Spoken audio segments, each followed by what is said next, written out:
জয় নিতাই। নমস্কার। আজকে অত্যন্ত আনন্দের দিন আমাদের সবার। ইউটিউব, ফেসবুক, সোশ্যাল মিডিয়ায় কোনো রাজনৈতিক দলের পক্ষ নয়, সনাতন ধর্মের হিন্দুদের একত্র করবার জন্য অনেক দিন ধরে চিৎকার করে অনেক নিন্দা, অনেক অপমান, অনেক লাঞ্ছনার শিকার হয়েছি। মৃত্যু ভয় পর্যন্ত দেখানো হয়েছে আমাকে, হুমকির সম্মুখীন হয়েছি। আজকে সমস্ত নিন্দা অপমানকে পিছনে ফেলে সনাতন ধর্মের জয় জয়াকার পশ্চিমবঙ্গ জুড়ে। জয় বাংলা নয়, জয় শ্রীরামে মেতে উঠুক পশ্চিমবঙ্গ। সকল সনাতনী হিন্দুরা একত্রিত হয়ে পশ্চিমবঙ্গের হিন্দুত্ব, পশ্চিমবঙ্গবাসী সনাতনীদের ধর্মের গৌরব অক্ষুণ্ণ রাখলো। 2026 সালের 4 মে আজকের এই রেজাল্ট হিন্দুত্ববাসীদের অখণ্ডতা প্রমাণ করে দিল। পশ্চিমবঙ্গের মানুষও পারে পুনরায় হিন্দুত্বকে টিকিয়ে রাখার জন্য। সকল পশ্চিমবঙ্গবাসীকে শ্রদ্ধা, প্রণাম, ভালোবাসা এবং অভিনন্দন জানাই। সকলে ভালো থাকবেন, সুখে থাকবেন, সুস্থ থাকুন, আনন্দ করুন, সনাতন ধর্মের মর্যাদাকে অক্ষুণ্ণ রাখুন। এবং সেই সঙ্গে বলি, যে সমস্ত কীর্তনীয়রা এতদিন পর্যন্ত মুখ লুকিয়ে হরিবাসের শুধুমাত্র কীর্তনটুকু গেয়ে পালিয়ে গেছে পয়সা নিয়ে, সনাতন ধর্মের একটি কথাও বলেনি, তারাও আজকে প্রচার করছে হিন্দুত্বের জয় হয়েছে। আমি তাদেরও এই মনোভাবকে সবাইকে একসঙ্গে স্বাগত জানাই, সকলকে অভিনন্দন জানাই। সকলে সুস্থ থাকুন, ভালো থাকুন। সনাতন ধর্মকে রক্ষার জন্য সমস্ত বাংলার কীর্তনীয়গণ এখন, সনাতনীরা এখন সনাতন ধর্ম আগামী দিনে আরো উচ্চ জায়গায় নিয়ে যান। এবং যারা সনাতন ধর্মের নিন্দা করবার জন্য বারবার সচেষ্ট হয়েছে, তাদেরকে এইভাবে একত্রিতভাবে সকলে জবাব দিয়েছেন। ঈশ্বরের কাছে এই প্রার্থনা করি, নিতাই চাঁদ, গৌরচাঁদের চরণে সকলে ভালো থাকবেন, সুস্থ থাকবেন। তবে কোনো রাজনৈতিক হিংসা নয়, বিপক্ষীয় দল, বিপক্ষীয় কোনো পার্টি, কোনো সমর্থকের উপরে কোনো অত্যাচার নয়। সকলকে নিয়ে আনন্দে থাকবেন। আর আমি যদিও জানি না কারা কারা যেন বলছিল যে বাংলায় নাকি বিজেপি আসলে মাছ খাওয়া যাবে না, শুনছিলাম। তো এখন যারা যারা এই ধরনের মন্তব্য করছে, তাদেরকে ডেকে একসঙ্গে মাছের ঝোল ভাত রান্না করে খান সবাই মিলে। হ্যাঁ, বিরোধী পক্ষকেও ডাকুন, সবাই মিলে বসে আনন্দ করুন। কোনো হিংসা নয়, কোনো মানুষ বিরোধী দলের উপর অত্যাচার নয়। যদি অত্যাচার করেন তাহলে কারোর সঙ্গে আপনাদের কোনো তফাৎ থাকবে না। সকলে একত্রিত হয়ে থাকুন। আমি যদিও সরাসরি কোনো রাজনৈতিক দলের হয়ে পক্ষপাত দুষ্ট কথা বলিনি, সারা জীবনই কীর্তন জগতের প্রথম থেকে হিন্দুদেরকে একত্র করবার জন্য কথা বলছি। আজও বললাম, আগামী দিনেও বলবো। সকলে ভালো থাকবেন, সুস্থ থাকবেন। সকলের হিন্দুত্ব জিতেছে, আমাদের সকলের হিন্দু মা বোনদের রক্ত বৃথা যায়নি, অভয়ার রক্ত বৃথা যায়নি। সকলে মিলে প্রতিবাদ করে আজকে তার ফলস্বরূপ পশ্চিমবঙ্গের মাটিতে শ্রীরামচন্দ্রের আবার পুনরায় 200 বার। হ্যাঁ, দিব্যেন্দু আমার বন্ধু, সনাতন ধর্মের জয় হলো। তুমিও ভালো থেকো, আমিও ভালো আছি, সকলে ভালো থাকবেন। নারায়ণ দা, কারো উপরে কোনো হিংসা নয়, কারো উপরে কোনো অত্যাচার নয়, কারো উপরে কোনো ব্যভিচার নয়। সকলে মিলে আনন্দ করে একসঙ্গে করে জয় শ্রীরাম, সনাতন ধর্মের জয় হোক, হিন্দুত্ব জয়যুক্ত হোক। সকলে ভালো থাকবেন, সুখে থাকবেন। সকলকে প্রণাম, শ্রদ্ধা। জয় নিতাই, হরে কৃষ্ণ। কলিকালের মাটিতে আজ থেকে 540 বৎসর পূর্বে গৌর হয়ে এসেছে নদিয়া নবদ্বীপের মাটিতে। রাধা কৃষ্ণ 2 দেহ 1 দেহ ধরি, অনন্য বিলাস রস আস্বাদন করি। মায়েরা কথা বলবে না, সূর্য পূজায় মায়েরা খুব গল্প করে। উপোস যে করে এত কথা বলে না, উপোস করলে চুপ থাকতে হয়। মৌনতা একটা ব্রত, মৌন ব্রত বলে, শোনো না, কথা বলছো, বসো। পুজোর এখন ছটপট করলে হবে না, শান্ত হয়ে বসো। রাধা কৃষ্ণ 2 দেহ 1 দেহ ধরি, অনন্য বিলাস রস আস্বাদন করি। সেই দুয়ে এবে আমার চৈতন্য গোসাই, লীলা রস আস্বাদিতে দোহে মিলে হইছে কো ঠাই।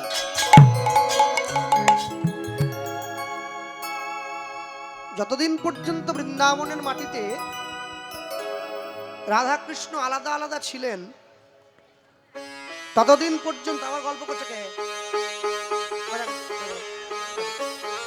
কথা বলবে না। যতদিন পর্যন্ত বৃন্দাবনের মাটিতে রাধা গোবিন্দ আলাদা আলাদা ছিলেন, ততদিন পর্যন্ত একে অপরকে পাওয়ার জন্য অনেক দুঃখ কষ্ট সয়েছেন। কেননা নিরঙ্কুশ ভালোবাসার পরিণাম দুঃখই হয়। কিন্তু কলিযুগে তো আলাদা নেই।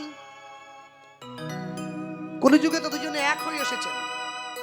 অন্তঃকৃষ্ণ বহিরাধা, নাই তো এতে দ্বন্দ্ব দ্বিধা, যেই আরাধ্য সেই আরাধ্যা। তাহলে যদি কলিযুগে এক হয়ে এলেন, তাহলে মহাপ্রভুর যদি অন্তরটা কৃষ্ণ হয়, যদি বাইরেটা রাধা হয়, তাহলে কলিকালের মাটিতে মহাপ্রভু এসে আবার কৃষ্ণ বলে কাঁদছেন কি জন্য? যতদিন পর্যন্ত মিলন হয় নাই, ততদিন দুঃখ ছিল। তো এই যুগে তো মিলন হয়ে গেছে, এখন কাঁদবেন কেন? এখন তো আনন্দ করবেন। এখন কাঁদছেন কেন জানেন? এখন কাঁদছেন আমাদেরকে দেওয়ার জন্য। হরি বল, হরি বল। আমি তো পেয়ে গেছি, কলির জীব তো পায় নাই, এই জন্য চোখে জল। কি করলে কলির জীব পাবে, সেই জন্যই চোখে জল। দেখবেন চৈতন্য মহাপ্রভু তিনি যে ভক্তি ধর্মের প্রচার করেছিলেন, যাকে আপনারা বৈষ্ণবতা বলে আখ্যা দিয়েছেন, যারা সাধুগুরু বৈষ্ণব হয় তাদের মধ্যে একটা ভাব পরিলক্ষিত হয়, যাকে অষ্টসাত্ত্বিক ভাব বলা হয়। অশ্রুপুলক ঘাম সরভঙ্গ অনুপাম নয়নহি জলে ভরপুর। তাহলে একটা একটা করে 8টা ভাবের বিকার হয় যখন কেউ ভগবানের প্রতি নিজেকে একভাবে সঁপে দেয়। প্রথমে গায়ের রোমগুলো খাড়া হয়ে যায়, তারপরে ঘাম নির্গত হয়, তারপরে চোখ থেকে জল ঝরে পড়ে, আর একদম সবার শেষে গিয়ে তিনি মূর্ছিত হয়ে পড়েন। মহাপ্রভুর অন্তরেও অষ্টসাত্ত্বিক ভাবের বিকার হতো যখন তিনি কৃষ্ণ বলে কাঁদতেন। আশ্চর্য কি জানেন? মহাপ্রভু যখন কৃষ্ণ বলে কাঁদতেন, যখন তার অষ্টসাত্ত্বিক ভাবের বিকার হতো, তখন তার রোমকূপের গোড়া দিয়ে ঘাম নয়, রক্ত বেরিয়ে আসতো ফিনকি দিয়ে। এমনই কৃষ্ণ প্রেম। বৃন্দাবনে ব্রজগোপীরা কৃষ্ণ ভাবতে ভাবতে, কৃষ্ণের কথা চিন্তা করতে করতে, কৃষ্ণের কথা অনুকরণ করতে করতে কখন যেন নিজেরাই কৃষ্ণ হয়ে গেছে। নাহাম রমণ নাহাম রমণী, দুহু মন মনোভর পোষ হলো জানি। আমি নয়, মহাজন বলছেন, আমি যখন কৃষ্ণ কথা ভাবি, ভাবতে ভাবতে আমি কৃষ্ণ হয়ে যাই। যখন রাধারানী কৃষ্ণ কথা ভাবেন, কৃষ্ণের কথা ভাবতে ভাবতে নিজে কৃষ্ণ হয়ে যান। অঙ্গটা কালো হয়ে গেল, কে মুখটা কালো হয়ে গেল, তখন রাধা নেই, তখন কৃষ্ণ। এই যে তার কথা ভাবতে ভাবতে তার স্বরূপ ধরে নেওয়া, একেই ভাবের চরম বিকার বলে বলা হয়, একবারে সর্বোচ্চ। তাহলে আজকে যে মায়েরা এসেছেন সূর্য পূজা এক ছলনায়, এ তো ভানু পূজার ছলে কানু পূজা। হ্যাঁ, এই যে দেখেন না, সূর্য পূজার সময় আমরা শাড়ি পরি, আবার টিকি লাগায়, মাথায় ছাতা নেই, এগুলো আমাদের অধিকার নেই। এগুলো বলার জন্যই কমিটিকে বলে আমি সূর্য পূজাটা নিয়েছি এবার, নাহলে আমার দরকার ছিল না। এগুলো এইসব রং ঢং আমাদের অধিকার নেই। তারে দেখি মনে সুখী এলায় মাথার কেশ, রসিক নাগর রসের সাগর ধরে ব্রাহ্মণ বেশ। তাহলে ওই বেশটা ধারণ করতে গেলে আগে নাগর হতে হবে, রসিক সাগর হতে হবে, তারপর দম করে পরে নিলে হয়ে গেল। যখন কীর্তন করতে করতে নবদ্বীপ লীলা বিশ্রাম করে বৃন্দাবনে সবাইকে নিয়ে যাই, সেই সময় আমি দেখি মাথায় একটা চূড়ো পরে নিলাম, একটা ময়ূরের পালক গুঁজে নিলাম। রক্তে মাংসের গড়া দেহ, এই দেহে ময়ূরের পালক মাথায় গোঁজবার অধিকার নেই। এটা জানতে গেলে সৎ গুরুচরণ আশ্রয় করতে হবে। সবাই জানাতে পারবে না। হ্যাঁ,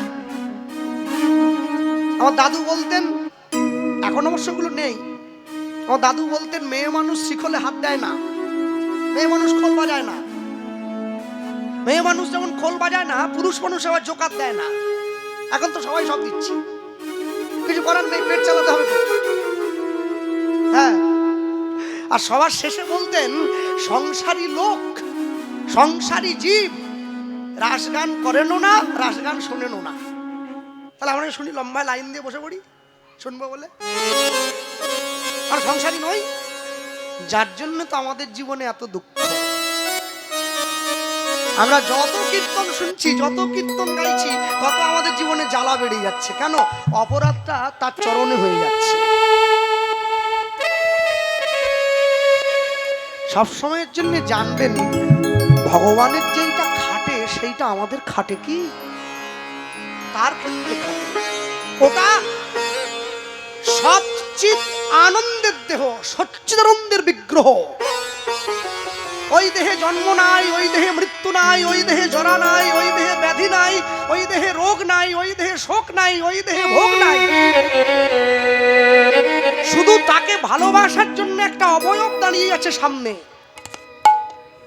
সে যেটা করলো তাকে নকল করলে আমার হবে কি? ছাত্র যদি মাস্টার সাজতে চায়, মাস্টারমশাই রেগে যায়। আগে মাস্টারমশাইয়ের মতো যোগ্যতা অর্জন করো, তারপরে তো বুকের পকেটে কলমটা গুঁজে রাখবে। যোগ্যতাই হয় না, আগে কলম গুঁজে নিয়েছো। যোগ্যতা নাই দাবি করে বেঘর পথে তারাই মরে। সবসময়ের জন্য জানবেন, চৈতন্য মহাপ্রভু কলিযুগের জীবকে এসে একবারও বলেননি তোমরা আমার নাম করবে। কোথাও বলেছে? নিতাই চাঁদ একবারও বলেনি তুমি আমার নাম করবে, কোথাও বলেননি। বলেছে তোমরা কৃষ্ণ নাম করবে। হরি বল, হরি বল। তোমরা কৃষ্ণ নাম করবে। যে নিজে কৃষ্ণ হয়েও কৃষ্ণ নাম করতে বলে, তার মতো ভগবান তোমরা জগতে দ্বিতীয় কোথায় পাবে? সবাই বলে আমার নাম করো, মহাপ্রভু বলে তুমি কৃষ্ণ নাম করো। ভারতবর্ষের আদি শিক্ষা, আদি বিদ্যা তিনি দেখিয়ে দিয়েছেন আমাদের। বৈরাগ্য বিদ্যা নিজ ভক্তি যোগম শিক্ষার্থমেক পুরুষ পুরাণম শ্রীকৃষ্ণ চৈতন্য শরীরধারী যথা মাং তথাস্তু তাং প্রপাত। হ্যাঁ, এই কথা বলেই মহাপ্রভুকে প্রণাম করেছিলেন পণ্ডিত ভট্টাচার্য মহাশয়। হে পণ্ডিত ভট্টাচার্য সার্বভৌম মহাপ্রভুকে প্রণাম করছেন। বৈরাগ্য বিদ্যা নিজ ভক্তি যোগম। এতদিন পর্যন্ত অনেক বিদ্বান লোক আমি দেখেছি এই জগতে, উনি নিজেও তো পণ্ডিত, কাশীর পণ্ডিত, কম কথা নাকি? হ্যাঁ, তৎকালীন সময়ে যার 5000 শিষ্য, ন্যায় দর্শনের পণ্ডিত ছিলেন, বিশাল বড় পণ্ডিত। বলছে আজ পর্যন্ত অনেক বিদ্যমান লোক দেখলাম, অনেক বিদ্বান লোক দেখলাম, কিন্তু এরকম কোন লোককে জীবনে প্রথম দেখলাম যার বিদ্যার সঙ্গে বৈরাগ্য মিশে আছে।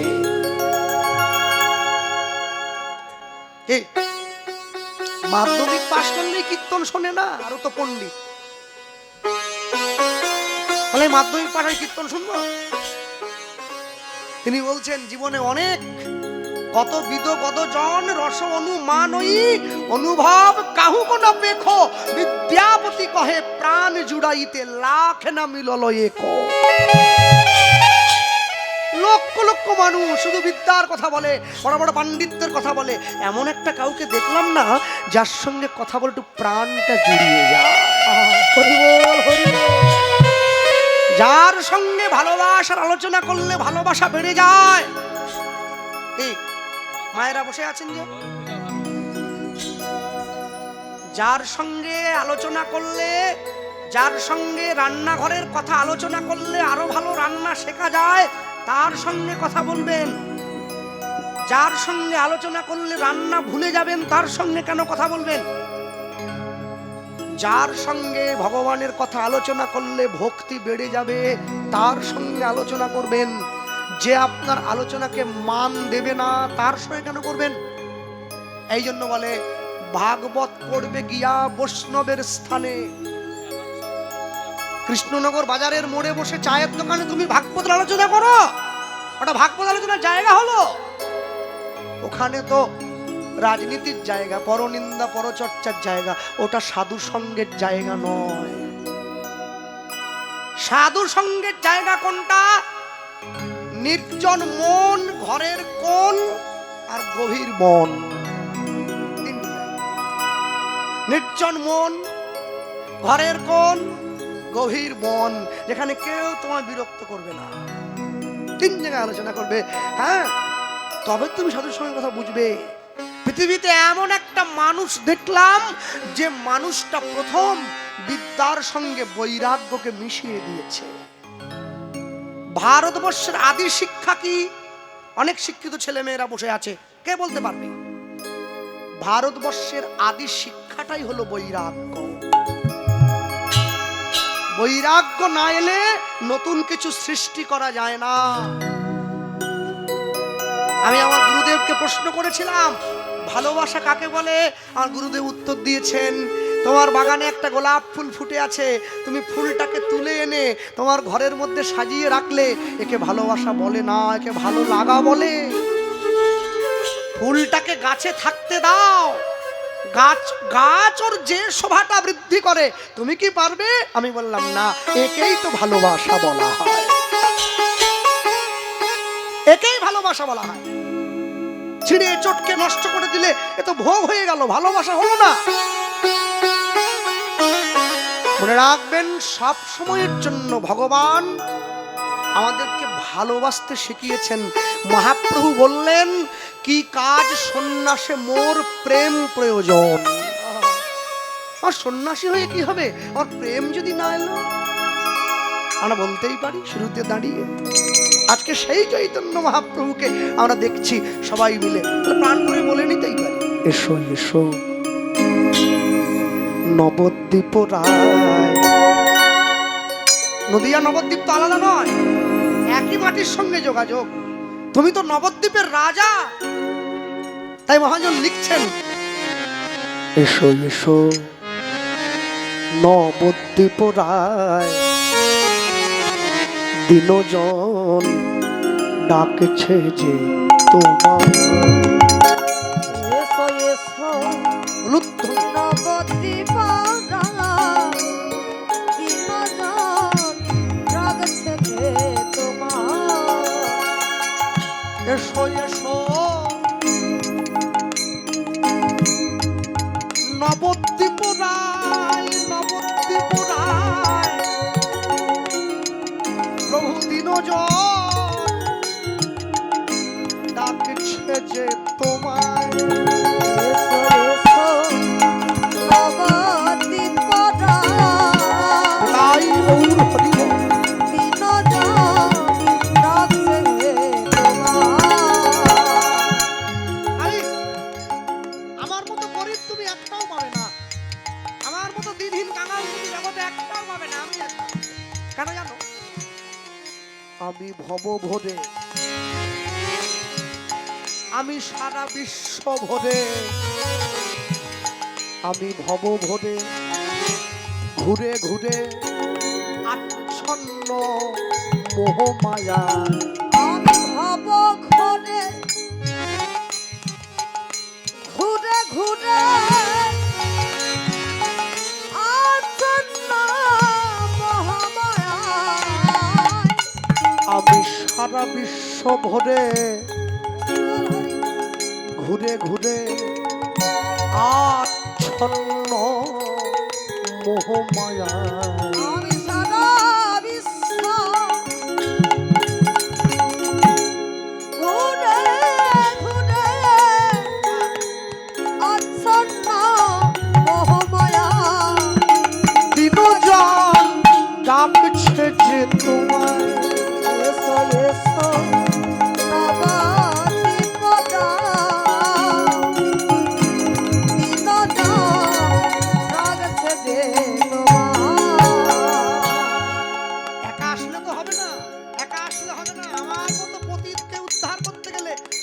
একা এলে হবে? ভাবছো কি করে?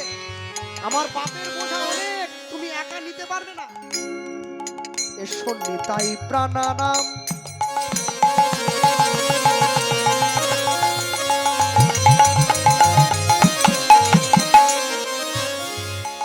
লয়ে প্রাণ গদাধর।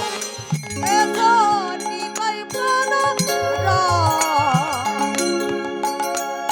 আমার প্রাণ গদাধর। নিতাই প্রাণানাম, লয়ে প্রাণ গদাধর। আমার নিতাই প্রাণনাথ,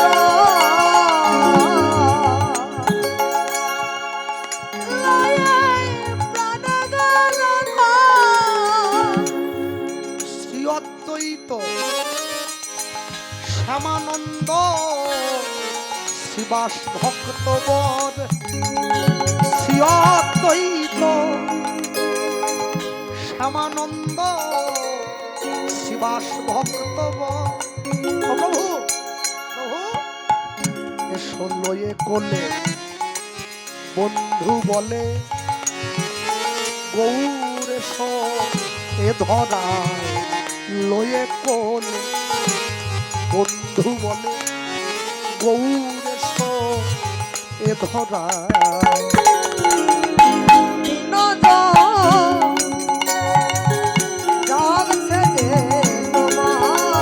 এসো এসো নবদ্বীপদায়,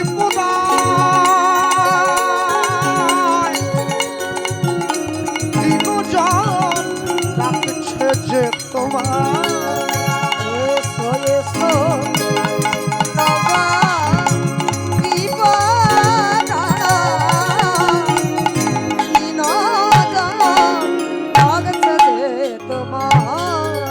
এই বৈষ্ণব মহাজন পদাবলী তিনি লিখেছেন, তিনি হচ্ছেন প্রভু জগৎবন্ধু সুন্দর। আর যিনি এই পদাবলীটা জগৎ মাঝে প্রচার করলেন তিনি তারই শিষ্য ডক্টর মহানামব্রত ব্রহ্মচারীজি, যাকে কলিযুগের সুখদেব গোস্বামী বলা হয়। সম্পূর্ণ ভাগবতের 18,000 শ্লোক তিনি মুখস্থ রেখেছিলেন। তিনি এই পদাবলীর প্রচারক। তিনি বলছেন, আমি জ্ঞান গতিহীন। বাবা 18,000 ভাগবতের শ্লোক যিনি মুখস্থ করেছেন, অক্সফোর্ড বিশ্ববিদ্যালয়ে যিনি অধ্যক্ষের কাজ করেছেন, তিনি শিক্ষকতা করলেন, ডক্টরেট করেছেন, পিএইচডি। তিনি বলছেন, আমি জ্ঞান গতিহীন।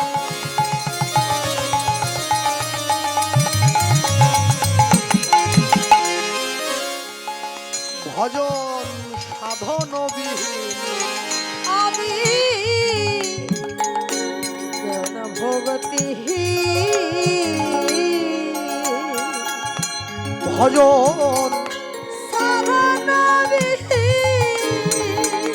মায়ার কোপানলে দেহ দিনে দিনে ক্ষীণ। ওই না মায়ার কপালনে দেহ দিনে দিনে ওগো মায়ার কোপানলে দেহ, এই দেহ দিনে দিনে ক্ষীণ। ওই না মায়ার কপালনে দেহ দিনে দিনে ডাকি নয়ন জলে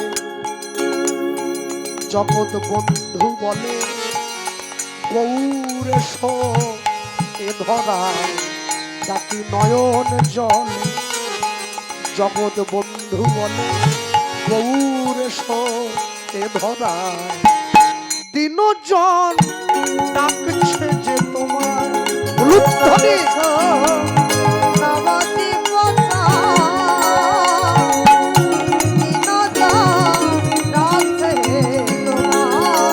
এসো এসো নবদ্বীপদায় দীপদায়। দিনজন দিনজন দিনজন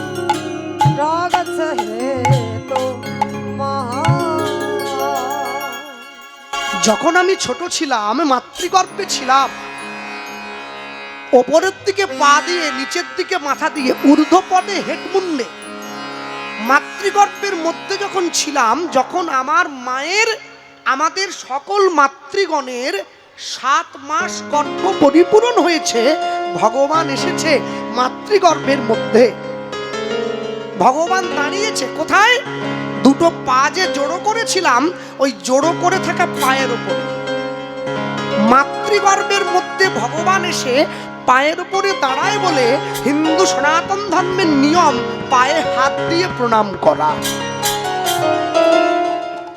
হ্যাঁ, আমি যে ভগবানকে দর্শন করেছি মাতৃগর্ভের মধ্যে, আমরা সকলে ভগবানের রূপ রস গন্ধ স্পর্শ বর্ণ অনুভব করেছি। জগতের মাঝারে এসে সেই রূপ রস গন্ধ প্রচার করব যে লীলা মাধুর্যের মধ্যে দিয়ে, ওটাই জীবনের শুরুতে আসে রসোদ্গার। রসোদ্গার মানে শুধু কিছু পদ আর কিছু গানে ছড়াছড়ি নয়। হ্যাঁ, আমি অনেকজন গুরুর কাছে কীর্তন শিখেছি, সবাই আমাকে একটা কথাই বলেছে বারবার, আগে অনুভব তৈরি করো, আগে অনুভব আনো। তুমি যেটা গাইছো তার সম্বন্ধে অনুভব তৈরি করো। কীর্তন কি ইতিহাস ভূগোল রে বাবা, মুখস্থ করে পরীক্ষার খাতায় গিয়ে টুকে দিলি? আগে অনুভব থাকতে হয়। হ্যাঁ, এরপরে আমি যখন একটু বড় হলাম, মাতৃগর্ভের থেকে মাটিতে পড়ে যখন মাটিটা ধরা শিখলাম, একটা গরুর যখন বাছুর হয়, এদিকে গরু যদিও সবার নেই, আমাদের মেদিনীপুরের দিকে আছে, গরুর যখন বাছুর হয়, বাছুরি হয়, দেখবেন প্রথমে টোলে পড়ে যায়, টোলে পড়ে যায়, ওর গোটা গায়ে তো লাল ঝোল লেগে থাকে। হ্যাঁ, 2 বার 5 বার 10 বার 15 বার 20 বার, 1 ঘন্টা 2 ঘন্টা 3 ঘন্টা পরে কিন্তু উঠে ছুটতে আরম্ভ করে, ছোট না?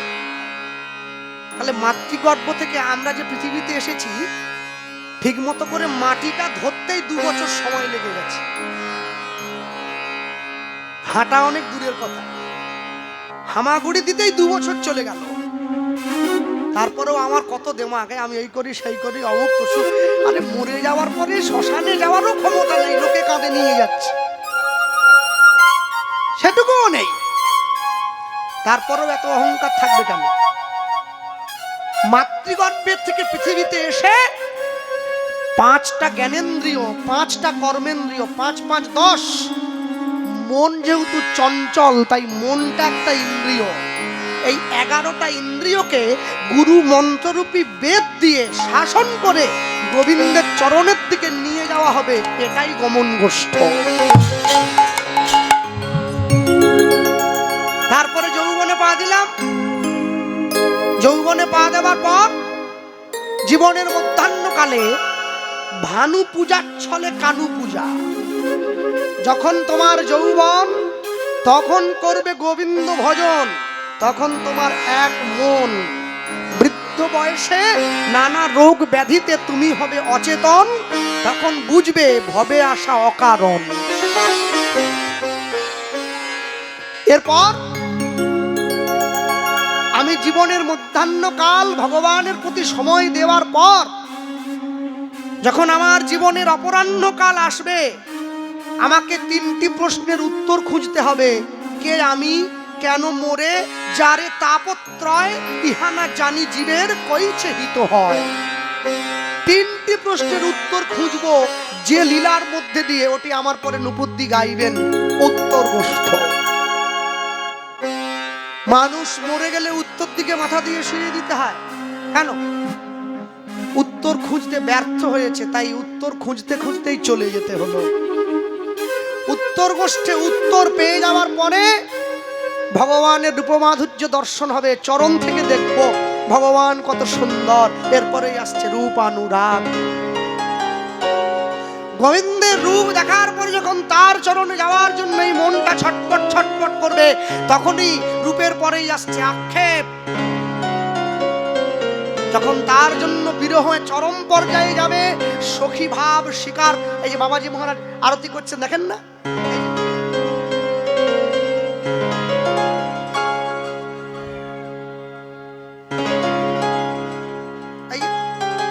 বেঁধে দিয়েছে সখী ভাব। বৃন্দাবনের ব্রজকবিগণ এইভাবে সেজে নিতেন। কেন? গোবিন্দের সুখ বিধানের জন্য। সখী ভাব অবলম্বন করে, সখী আনুগত্য স্বীকার করে যখন আমার ভজন হবে, সখীরা আমাকে নিয়ে যাবে গোবিন্দের কাছে, তখন হবে অভিসার। আর অভিসার যদি সম্পূর্ণ হয়, ঘরের কোনায় বসে জপের মালাটা হাতে নিলেই আমি দর্শন করব ভগবান শ্রী গোবিন্দের নরলীলার সর্বশ্রেষ্ঠ লীলা, রাসলীলা। জীবনের 8টি পর্যায়ের সঙ্গে অষ্টকালীয় লীলাব্রত একেবারে সুন্দর সাজানো হয়ে যাচ্ছে। আজকে চৈতন্য মহাপ্রভু তিনি পুরোভাবে বিভূত হয়েছেন। কেন? আজকে তার মনে হয়েছে জীবের যৌবন চলে গেল, জীব এখনো গোবিন্দ চরণের প্রতি আকর্ষিত হলো না, আমাকে করিয়ে দিতে হবে, আমাকে করিয়ে দিতে হবে। ডাক্তারবাবুর কাছে মা তার ছেলেকে কোলে নিয়ে গিয়ে বলছে, ডাক্তারবাবু আমার ছেলেটাকে একটু বড় ইঞ্জেকশনটা দেখে একটু ভয় দেখান তো। বলে কেন, আপনার ছেলের কি হয়েছে? বলে আমার ছেলে মিষ্টি খায়, খুব চিনি খায়, এখন থেকে চিনি খেলে দাঁতে পোকা লাগবে না। সুগার বলবো না, পোকা বলছি। হ্যাঁ, কেননা মানুষকে তো জানোয়ার বললে রেগে যায়, সিংহ বললে খুশি হয়, সিংহই বললাম, সুগার বলবো না, দাঁতে পোকা বললাম। তা ডাক্তার বলছে কেন, আপনার ছেলেকে ওই সূঁচটা দেখে দেখাতে হবে। বলে ওইটা বড় ভয় পায়, গায়ে ফুটিয়ে দেয়। ডাক্তার বলছে ভিজিটটা এনেছেন? হ্যাঁ দিন, 500 টাকা দিন, দিয়ে দিয়েছে। 1 সপ্তাহ পরে আরেকবার আসুন। ভদ্রমহিলা ভাবছে এই কেরম ডাক্তার রে বাবা, ওষুধ চাইনি, শুধু সূঁচটা দেখাতে বলেছে। ওই 1 সপ্তাহ পর আবার ভিজিট নেবে। মহা চিটিংবাজ ডাক্তার। ডাক্তারের কথা তো মেনে নিতে হবে। বাড়ি চলে গেছে। 1 সপ্তাহ পরে আবার নিজের ছেলেটাকে কোলে নিয়ে আবার এসে, হ্যাঁ হ্যাঁ হ্যাঁ আসুন, আপনার জন্য অপেক্ষা করছিলাম। টাকা এনেছেন? 500। হ্যাঁ ভিজিট আনবো না, দিন, দিয়েছি। ছেলেটাকে চেয়ারে বসান, বসিয়েছি। এবার ওই নিজের ড্রয়ার থেকে ইঞ্জেকশনের সূঁচটা বের করে, দেখেছিস তো, আর একদিন যদি চিনি খাস না, একবারে হাতে ফুটিয়ে দেবো। ছেলে তো ভয়ে মায়ের কোলে গিয়ে লুকোচ্ছে, মা তো চকলেট দিয়ে ওকে ঘুম ঘুম ঘুম পাড়িয়েছে কোলের মধ্যে দিয়ে। ডাক্তারবাবুকে বলছে এই 1 সপ্তাহ আগে এলাম তো এটা বলে দিলেই হতো, তখন যদি বলতেন আমাকে 500 টাকা বেশি দেন, আমি তখনই দিয়ে দিতাম। আমাকে 2 সপ্তাহ ধরে ঘোরালেন, এরকম আপনি ব্যবসায়ী ডাক্তার আমি জানতাম না। ডাক্তারবাবু বলছে আপনি রাগ, আমার উপর রাগ করবেন না, কি জানেন, 1 সপ্তাহ আগে আপনি যে এসেছিলেন না, আমি নিজে একটু চিনি বেশি খেতাম,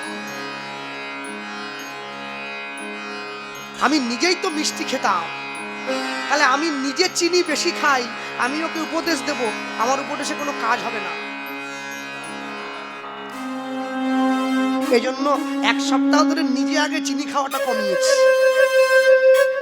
এইবারে উপদেশটা দেব, এইবারে কাজ হবে। হ্যাঁ, সবসময়ের জন্য মনে রাখবেন, পৃথিবীতে যে মানুষ যতটুকু প্রয়োজন ছিল সেইটুকু নিয়েই তার চরণে গেল। চৈতন্য মহাপ্রভু আজকে দুপুরবেলায় ভালো করে সেজে গুজে চলে যাচ্ছেন। ওই যে মানুষ তো কৃষ্ণ নাম করতে চায় না, অন্তত যদি সূর্য পূজা চলে করে একটু ভালো হবে, নিয়ে যাচ্ছে। কি নিজের মাকে গিয়ে বলছে, মা সচিমার কাছে দিয়েছে, কি ডালা সাজিয়ে দাও। মা বলে আবার ডালা কিসের? আহা আমি বলছি সাজাও না। কি সাজাবো? মা সাজাচ্ছে আর নিমাই বলে বলে দিচ্ছে, কি সাজাও ধূপ দীপার গন্ধ পুষ্প মিষ্টান্ন যে হয় সাজাও।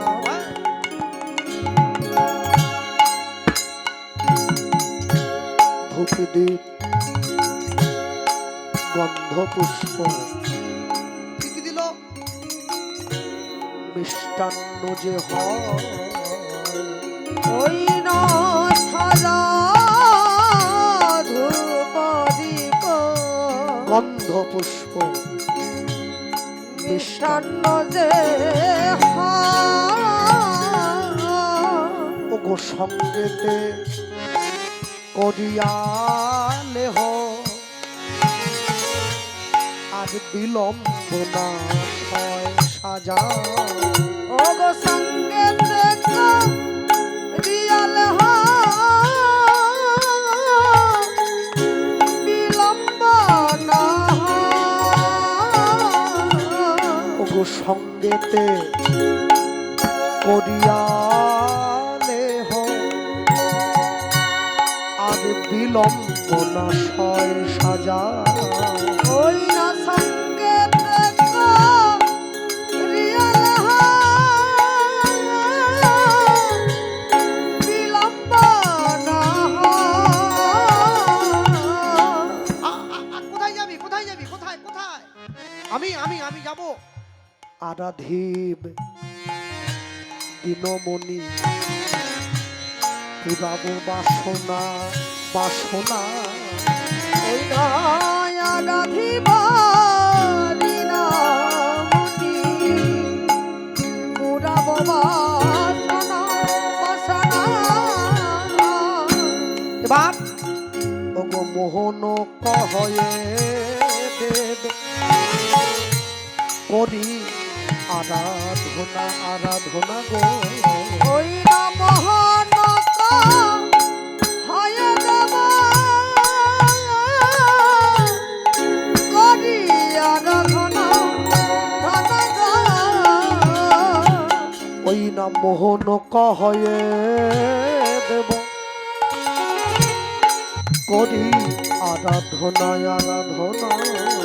ওই না মোহন হয় দেব করি আরাধনা আরাধনা গো। বাবা মা আমি পুরাবো বাসনা।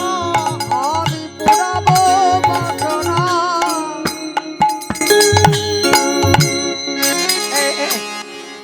কারা উপোস করেছ হাত তোলো। তা কি কি খাওয়াটা হয়েছে? খাওনি? যাক ঠিক আছে। আমি তো ভাত টাত খেয়ে উপোস করি বুঝলেন তো। আমার সব অন্য উপাস। একাদশের দিন খিদে বেশি পায় আমার। ওরে খিদে কোথা থেকে যে আসে বলতে পারবো না। এমনি দিনে 2-3 বার খেলে হয়, একাদশ দিন 4 বার 5 বার। আবার আমি আসরে গিয়ে বলি আপনারা কেউ কিন্তু অন্ন খাবেন, আমি খেয়েছি। হ্যাঁ আমি নিজে লুঙ্গি পরলে কি হবে, সবাইকে না বলি করবেন না কেউ। আমার সব উল্টো। হ্যাঁ বলি আমি পুরাবো বাসনা পুরাবো বাসনা। আমি পুরাবো বাসনা। আমি পুরাবো বাসনা। আমি করিব আরাধনা পুরাবো বাসনা। আমি করিব আরাধনা পুরাবো বাসনা। আমি করিব আরাধনা পুরাবো বাসনা। করিব আরাধনা পুরাবো বাসনা। আমি করিব আরাধনা পুরাবো বাসনা। আমি করিব আরাধনা পুরাবো বাসনা। বাসনাটা কি? যারা কৃষ্ণ ভক্ত হয় তাদের বাসনা কিন্তু কৃষ্ণ, অন্য বাসনা হবে না তো। তারা করিব আরাধনা পুরাবো বাসনা। বাসনাটা কি? একটাই বাসনা। কি বাসনা জানো? কৃষ্ণ দর্শনের বাসনা পুরাবো বাসনা। হরি বল। কৃষ্ণ দর্শনের বাসনা, দর্শনের বাসনা, দর্শনের বাসনা, দর্শনের বাসনা, দর্শনের বাসনা।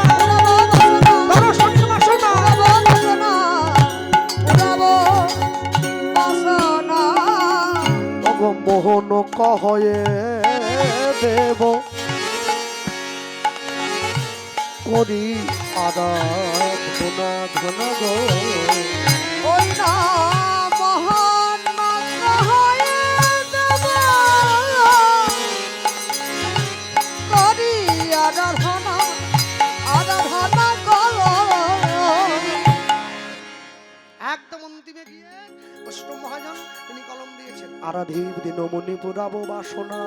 পুরাবো বাসনা দাস মোহন কহে দেব করি আরাধনা করি আরাধনা কিবা মোহন কহ দেব করি আরাধনা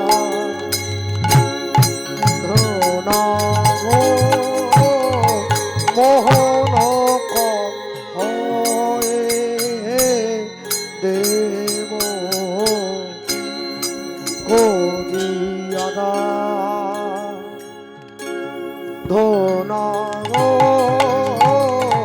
মোহন কহ দেব ও করি আরাধনা ও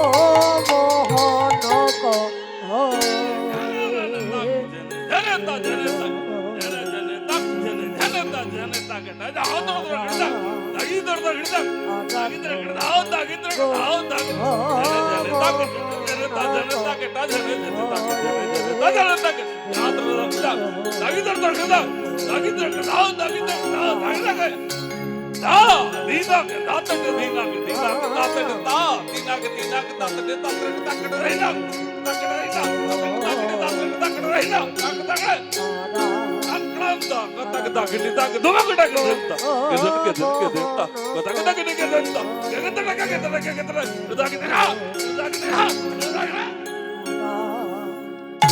আরাধনা গো ও মোহন কহে দেব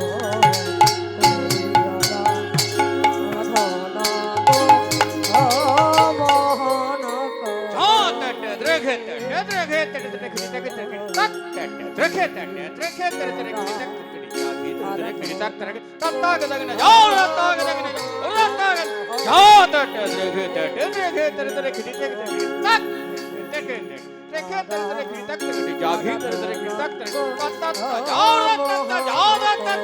ঝনতি ঝনতি ঝন ঝন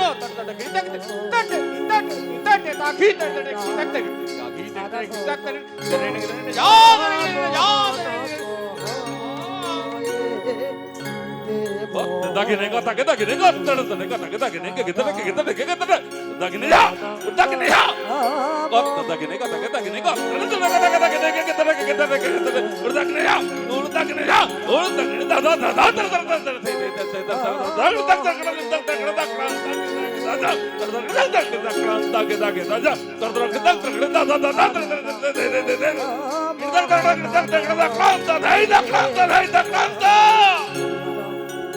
ওরে মোহন কহে করিয়া না মোহন কহে দেব করি আরাধনা মোহন কহে দেব করি আরাধনা মোহন কহে দেব করি আরাধনা মোহন কহে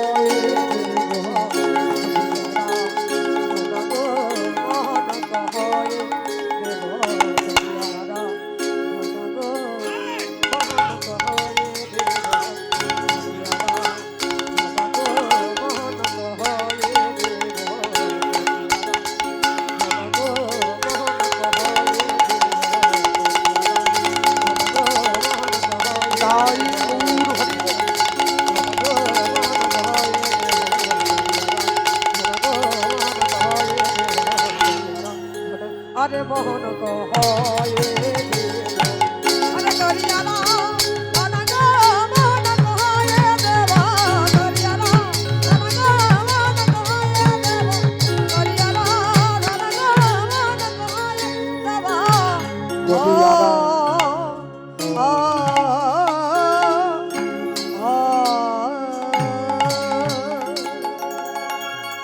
আরাধীব দিনমণি পুরাব বাসনা পুরা বাবা সানা মোহন কহে দে কহে দে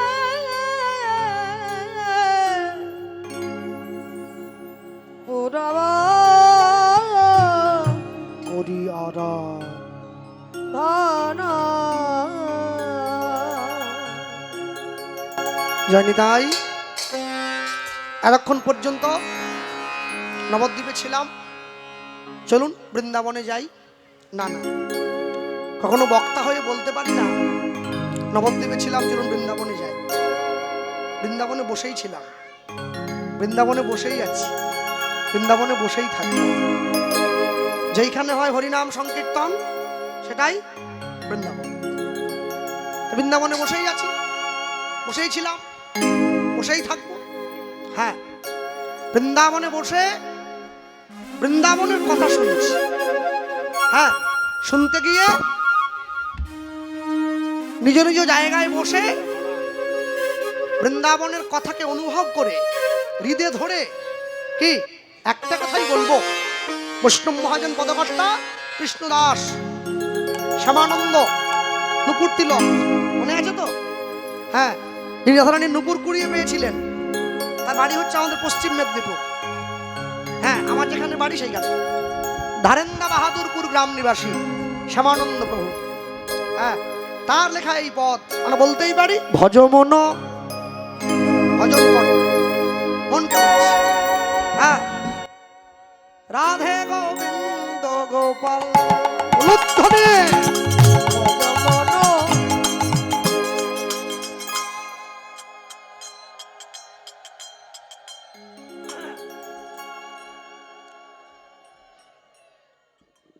মুখ রাখার জন্য ভালো কিনা বলবেন না, মন থেকে বলবেন হিন্দি ভজনের থেকে গানটা ভালো কিনা। শেষে আমি মানে শেষে তালি দিয়ে বলা যায়, ভজ মন ভজন করো রাধে গোবিন্দ গোপাল, তালি দিয়ে উলুধ্বনি রাধে গোবিন্দ গোপাল, ভজ রাধে গোবিন্দ গোপাল গোপাল, রাধে গোবিন্দ গোপাল। গিরিবর ধারী কুঞ্জ বিহারী, গিরিবরধারী কুঞ্জ বিহারী, গিরিবর ধারী কুঞ্জ বিহারী, গিরিবরধারী বাবা কুঞ্জ বিহারী, ব্রজ জীবন নন্দলা ভজমন ভজমন ভজমন রাধে গোবিন্দ গোপাল উলুধ্বনি হরি বল। রাধে গোবিন্দ গোপাল, রাধে গোবিন্দ গোপাল, গোপ কিশোর গোপীচিত চোর, গোপ কিশোর গোপীচিত চোর, নট বড় বড় জোড়া খাল, নট বড় বড় জোড়া খাল, মুরলি বাজাওয়ে ভাবলি চড়াওয়ে, মুরলি বাজায় ছাগলি চড়াবে, মুরলি বাজাওয়ে মুরলি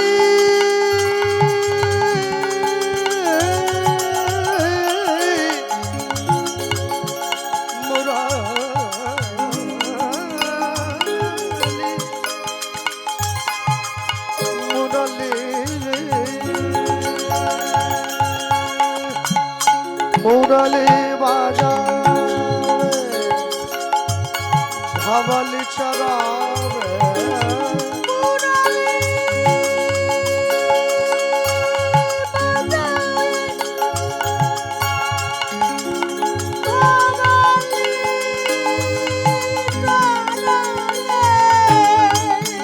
তোমার গলে দোলে বন ফুল মাল, রাধে কৃষ্ণ গোবিন্দ গোপাল, ভজ মন রাধে গোবিন্দ গোপাল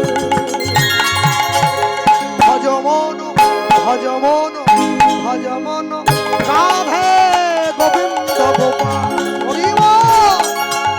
গোপাল রাধে গোবিন্দ গোপাল গোপাল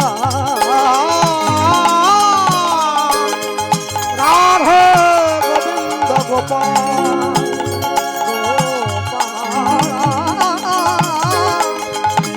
রাধে গোবিন্দ গোপাল তারকাধীশ তারকাধীশ জয় জগদীশ জয় দিন জয় জয় দেবকী দুলাল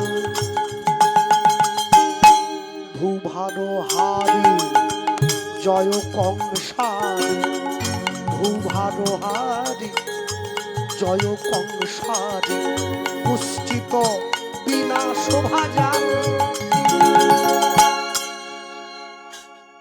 এই যে বিউটি পার্লারে গিয়ে যে চুল সোজা করে না, হ্যাঁ, চুলের মধ্যে কোঁকড়া চুল, কুলের মধ্যে যাদব কুল, আর বললুম না। হ্যাঁ, কুষ্ঠিত বিনা শোভাজাল হে গোপীমান পূর্ণাভ জয় রাধা বল্লভ গোপীমান পূর্ণাভ জয় রাধা বল্লভ রাধিকা প্রেমে মাতোয়াল রাধিকা প্রেমে মাতোয়াল কৃষ্ণ দাস প্রভু মোহে কৃপা कीजिए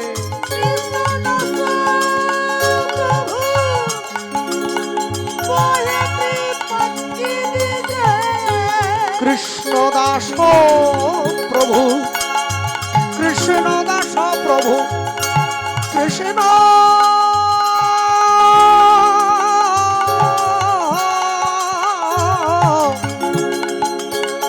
কৃষ্ণ দাস প্রভু মোরে কৃপা कीजिए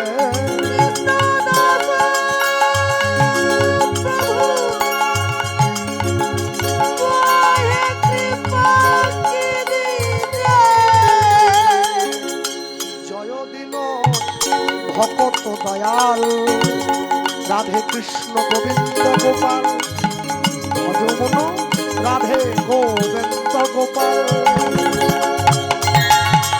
ভজমন ভজমন ভজমন রাধে গোবিন্দ গোপাল লুদ্ধনে রাধে গোবিন্দ গোপাল ভজমন রাধে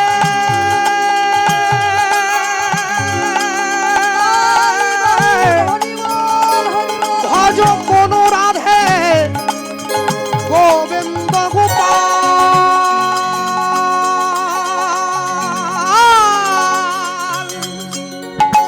ভজমন রাধে গোবিন্দ গোপাল ভজমন রাধে গোবিন্দ গোপাল ভজমন ভজমন ভজমন রাধে গোবিন্দ গোপাল। अरे बोलिए भाई राधा रानी की भगवान कृष्णचंद्र की माँ के बिहारी लाल की राधा कुंड की श्याम कुंड की गिरी गोवर्धन की जावट की वंशीवाट की गोविंद गोपीनाथ मदन मोहन की अष्ट कविराज की छय चक्रवर्ती की पंच गोसाई की षड गोस्वामी की द्वादश गोपाल की 64 महंत की निताई गौर प्रेमानंदे आनंदे गौर हरि बोल गौर हरि बोल निताई गौर निताई गौर हरि हरि बोल हरि हरि हरि बोल मधुमाय শ্রীধাম শ্রী বৃন্দাবনে শ্রীরাম শ্রী বৃন্দাবনে মধুমাস ধাম বৃন্দাবনের মাটি।